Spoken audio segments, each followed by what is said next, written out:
Bapak Ibu, ibu-ibu di sini jumlahnya sebenarnya ibu dosen di Fakultas Vokasi, program studi teknologi kejuruteraan dan ada mahasiswa yang berbahagia. Alhamdulillah kita bisa berkumpul di sini dalam keadaan sehat. Bapak Ibu di sini sehat semua ya? Alhamdulillah sehat. Mungkin langsung saja Bapak Ibu, di sini saya perkenalkan, saya Muhaimin selaku koordinator program studi Diploma Teknologi Radiologi Kedokteran. Sebelumnya Dr. ini yang menjadi koordinator sekarang dilanjutkan saya karena beliaunya sedang studi S3 dan juga. Nah tadi mungkin langsung saja tadi Pak Mujadi tadi pertanyaannya jadi teknologi radiologi itu apa? Mungkin di sini Bapak Ibu sudah ada yang pernah di Ronsen? Belum pernah? Nah, oh iya, sampai. Tapi USG tahu? Nah, ya, USG pernah. Nah, jadi di program studi kami itu adalah program studi yang mempelajari teknologi atau peralatan-peralatan yang terkait dengan radiologi. Jadi radiologi itu ada banyak Bapak Ibu. Jadi ada tadi contohnya pasang, ada USG, terus di sini ada CT scan yang scanning di otak. Nah itu. Jadi kami di sini mencetak atau mendidik mahasiswa untuk menjadi yang namanya radiografer. Radiografer itu adalah jadi di kami ada teori tentunya, ada pembelajaran kelas seperti ini, terus juga ada praktikum laboratorium, ada praktek klinik yang praktek di rumah sakit, ada magangnya itu ada yang di dalam negeri, ada juga yang di luar negeri. Jadi kami juga ada magang di sementara ini ada bekerjasama dengan Vietnam, magang juga di sana mahasiswa kami. Selanjutnya ada skripsi penelitian proyek akhir kuliah kampus tentang studi maupun. Nah ini tadi mungkin Bapak Ibu pertanyakan yang ada sarjana penerapan atau kehidupan apa bedanya? Kalau sarjana yang S1 ya Bapak Ibu itu pembelajarannya 70%-nya itu adalah teori. Jadi kan Bapak Ibu waktu mungkin kuliah dulu kan banyak yang kelas teori seperti itu. Nah kalau di kami itu dibalik.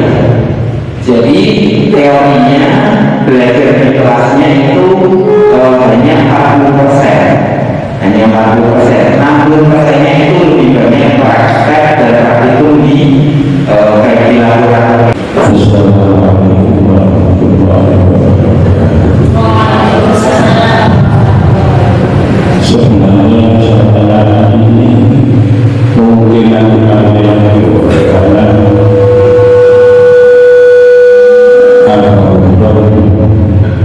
mengundang saya ini mungkin ya tahu kalau saya tanyakan mungkin di masyarakat itu maaf ini mungkin banyak yang mengalami kakinya khusus di bincang-bincang ya apa itu salah satu di antaranya osteoporosis atau penyakit yang lain yang mungkin dialami dia apa itu pertanyaan yang pertama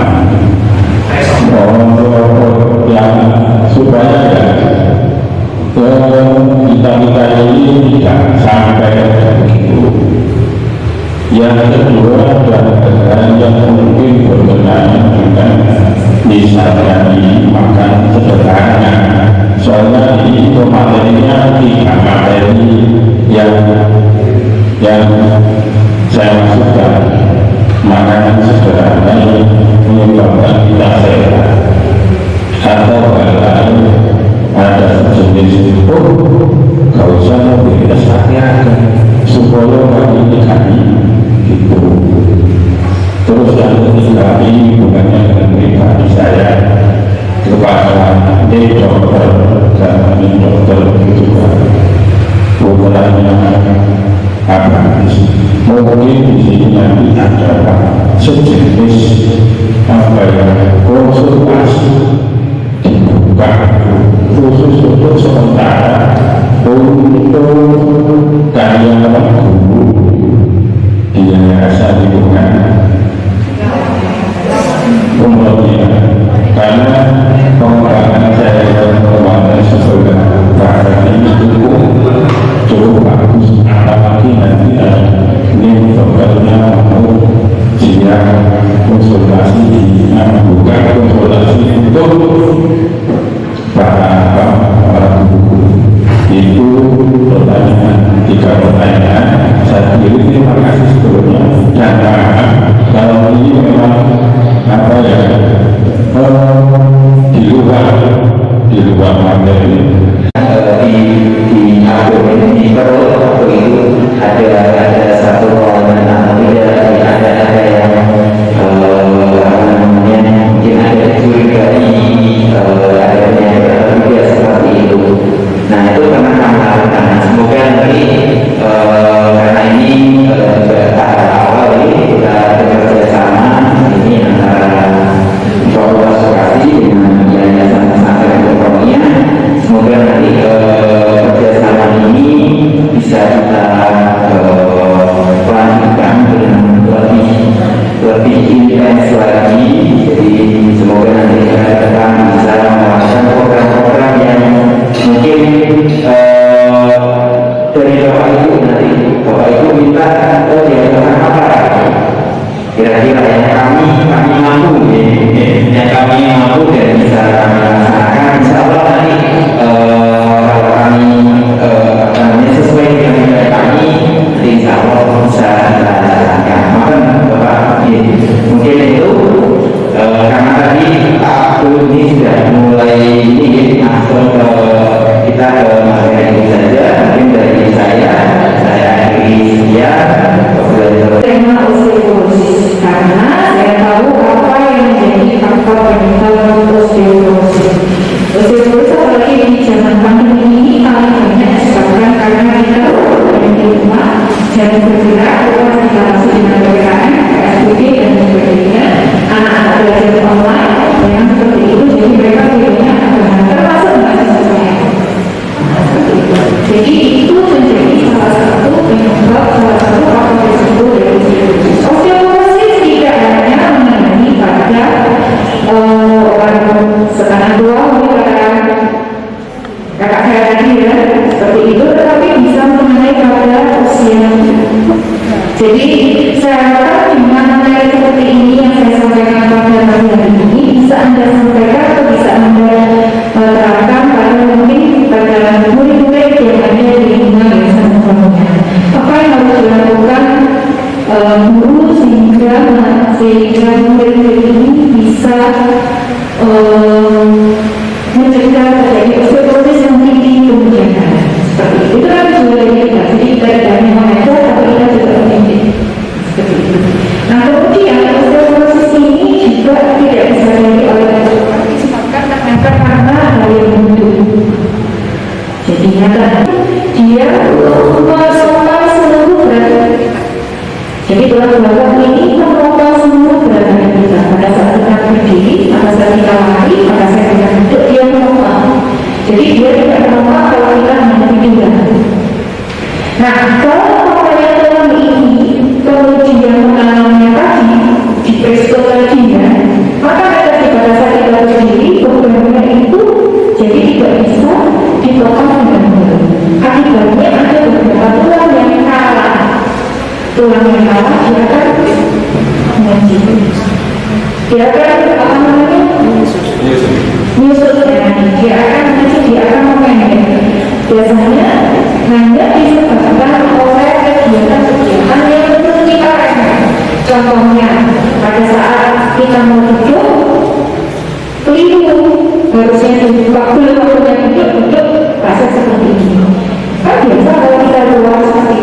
kali nggak ada masalah. Kalau orang kecil, orang ini itu habis. Nah itu saja sudah menjadi satu trauma atau satu beban yang sangat berat bagi kita. Tuh, ya. Terus kemudian karena osteoporosis itu bekas tertutup tulangnya itu tidak lagi utuh. Biasanya sudah ada gigi-giginya, sudah ada perubahan. Makanya orang-orang tua itu kenapa? Habis itu tiba-tiba banyak kecentik. Dulu nggak ada sejak sekarang jadi kecentik itu dari mana asalnya? Kan seperti itu. Itu kalau itu disebabkan karena osteoporosis, sebenarnya namanya karena osteoporosis, maka itu disebabkan itu karena kebutuhan yang diterima oleh kita tidak seimbang. Dia tidak bisa menerima lagi disebabkan karena kondisinya yang kropos tadi. Oke, next. Nah, yang paling sering yang terjadi osteoporosis itu satu di pergelangan, kedua di pinggul, ketiga di tulang belakang. Sering pernah terjadi kalau ada ibu-ibu tua atau bapak-bapak hanya berasa di patah ini. Mungkin saya bisa contohkan bisa boleh nggak? Nah itu berasa sebentar patah. Karena patahnya itu di sini tulang pinggul. Kalau di mana itu kayak itu nggak bisa. Karena itu tulang yang kuat itu dia disokong oleh otot yang banyak. Harusnya tidak mudah untuk terjadi patah. Tetapi kenapa terjadi patah? Karena di situ tempat awal biasanya tidak terjadi osteoporosis. Jadi kalau sedikit patah nggak bisa jalan, jadi hanya tiduran saja. Memang jalan satu-satunya adalah bisa kalau patahnya benar-benar. Kalau patahnya tidak benar, maka terpaksa harus diganti tulang besi, dipasang besi itu seperti yang terjadi di situ. Nah, next. Nah, kemudian apa yang osteoporosis mulai lumpuh? Posturnya berbeda. Kalau bengkak, jangan pakai apa. Tiba-tiba sangkuk seperti itu. Kenapa? Karena itu bagian dari tubuh kita untuk menyesuaikan supaya beban yang diterima oleh belakang itu bisa diterima dengan baik. Kenalkan nama saya Tati, dokter. Ibu saya usia 80 tahun. Bulan September tahun kemarin habis kena gejala stroke posisi yang sebelah kiri. Setelah dicek tidak ada penyakit apa-apa, misalkan kayak kolesterol, asam urat, diabetes, hanya hipertensi saja. 180 pada waktu itu yang kena saya. Sekarang alhamdulillah 3 bulan sudah sembuh, sudah bisa jalan. Namun sekarang itu sering merasa kakinya yang sebelah kiri dengkulnya ini untuk menopang itu kok enak loh. Terus saya konsultasi dengan dokter, akhirnya sudah minum Aklen, ya sudah minum Aklen. Anak vitamin untuk lutut. Sekarang mulai bulan September sampai sekarang itu hampir tiap hari saya minumkan untuk yang dengkul ini tadi. Saya menggunakan merek ya, Jointex Collagen. Apakah itu tidak apa-apa kalau ketika saya kasihkan setiap hari? Sedangkan beliau kalau tidak saya kasih itu dong, karena itu aku kok bisa laku ya, itu image-nya itu di situ. Terus terkadang kalau memang sudah merasakan nyeri sekali dok, baru saya kasihkan obat nyeri karena saya tahu nanti rambutnya sakit. Yang kedua dok, berapa persenkah susu untuk kalsium itu berpengaruh pada orang yang yang sudah sepuh lah? Memang ada pengaruhnya sampai berapa persen? Selain buah-buahan dan ikan-ikan yang dengan tunjukkan tadi, ternyata ini gandum lagi. Di leher kita itu kadang-kadang otak gigi itu kerepek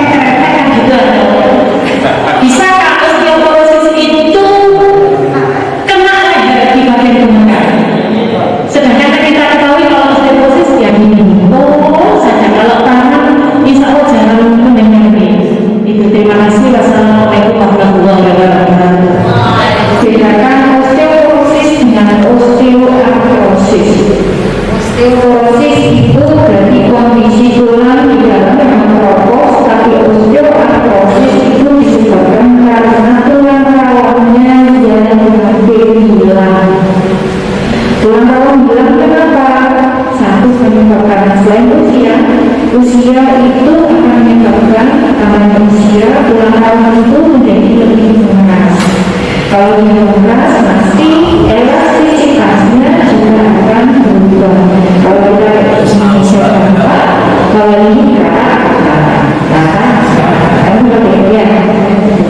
terus kemudian penyebab dari osteoartrosis yang sering terjadi di sini itu disebabkan karena satu perubahan berat badan.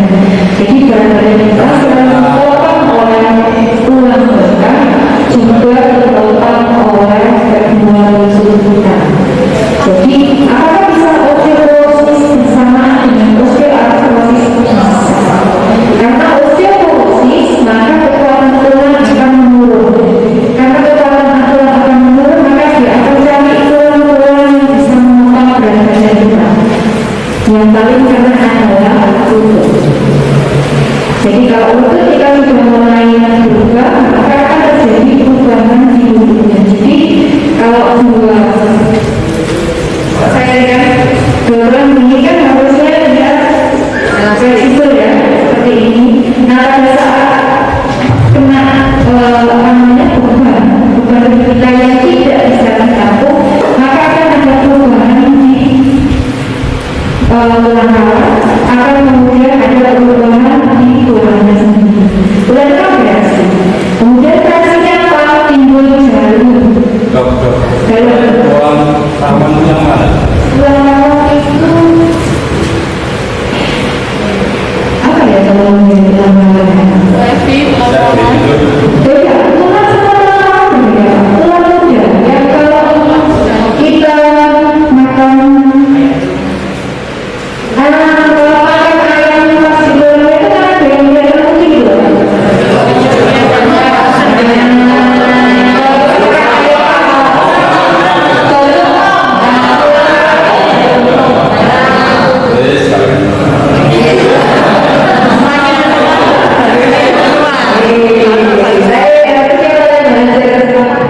Istilah awam. Tulang rawan itu tulang muda. Tulang muda itu kan cuma selapis ya Pak ya, tidak sama seperti tulangnya, dia hanya selapis. Nah itu kalau memang tujuannya adalah supaya pada saat kita berjalan, pada saat dia bergerak, tidak ada gesekan antara tulang dan tulang. Jadi di antara tulang itu ada tulang muda, di antara tulang itu ada cairan sedikit, pelumas seperti itu. Nah kalau pada pasien-pasien yang bebannya terlalu banyak, tulang mudanya ini yang pertama kali kena, dia akan berubah, dia akan mungkin ada robekan dan sebagainya, yang menyebabkan akhirnya timbul nyeri. Terutama kalau kita naik ke atas, naik tangga, kalau ya mau jalan itu nanti osteoartrosis atau berarti perbaiki gaya hidup. Jadi satu, kalau lututnya sering bermasalah, kurangi berat badan.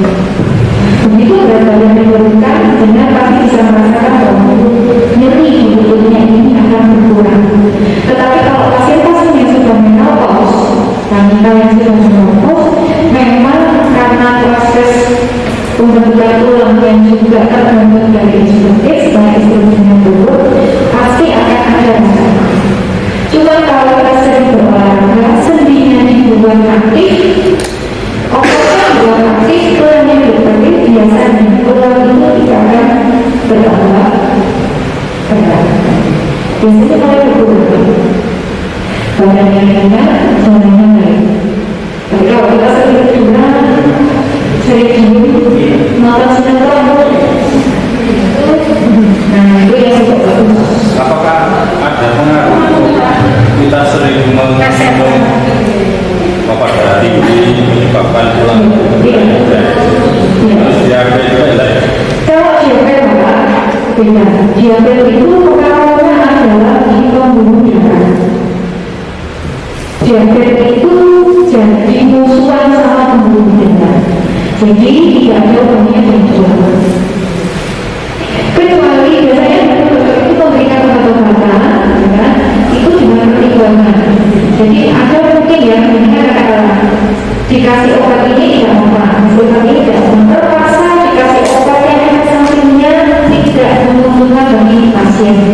Jadi pakai obat yang terakhir mungkin nyaman bagi pasien, bulanan-bulanannya itu mungkin dari obatnya potensinya itu, tapi ada lakinya penyerapan pasiennya berkurang. Kalau seperti itu apa yang perlu biasanya kita menambahkan obat-obatan untuk mengurangi, untuk meningkatkan asupan vitamin atau asupan kalsium seperti itu. Oke, ada yang lagi? Mbak Farid sudah susu. Oh, yang ini tadi ya.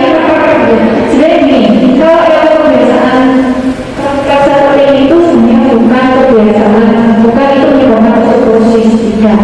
Tapi biasanya itu akan menyebabkan trauma atau cedera pada otot di badan. Itu saja. Tapi tidak menyebabkan osteoporosis. Cedera di otot. Kenapa sering jatuh? Dengan perhatian di depan itu benar-benar posisi yang sama selama berjam-jam. Layar ini juga punya kapasitas yang sama. Saya juga punya ini. Jadi misalkan bagaimana juga ini kalau tidak dimarahi sama kepala sekolah, saya dimarahi sama ketua yayasan seperti itu ya. Jadi misalkan pada saat 15 menit atau 30 menit ada dulu. Terus juga Anda berdiri sebentar. Itu sudah seperti itu saja.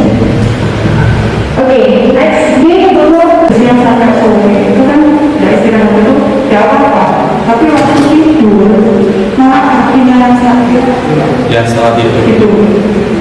Kebalikannya yang satu ya tidak bisa jika itu berjalan bisa terus. Yang masalahnya yang pertama itu tadi itu termasuk osteoporosis atau gimana? Dan apa makanan menyebabnya dengan minum nanti. Jadi memang kalau diberatkan biasanya sudah berubah kaki. Postur kaki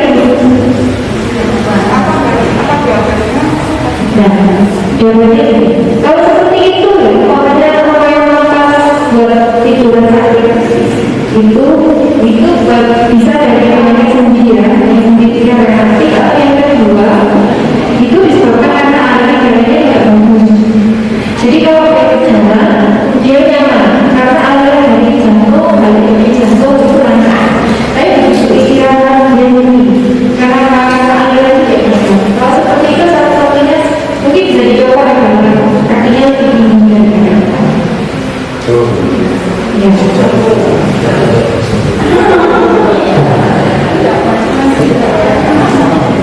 Badannya lebih tinggi dari kalau itu masih tidak kurang berarti satunya lagi mungkin hanya karena kalau yang lain memang harus menggunakan obat. Itu bukan osteoporosis.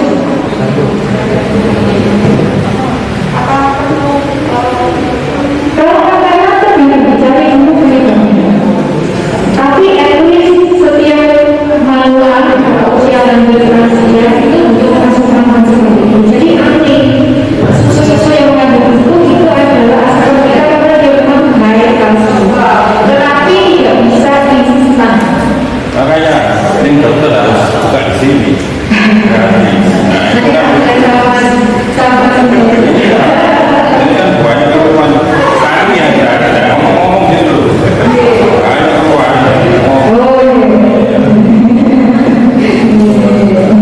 seperti itu.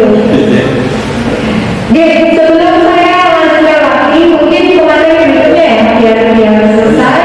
Mempersilakan Bu Belia, beliau akan memberikan sedikit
aja.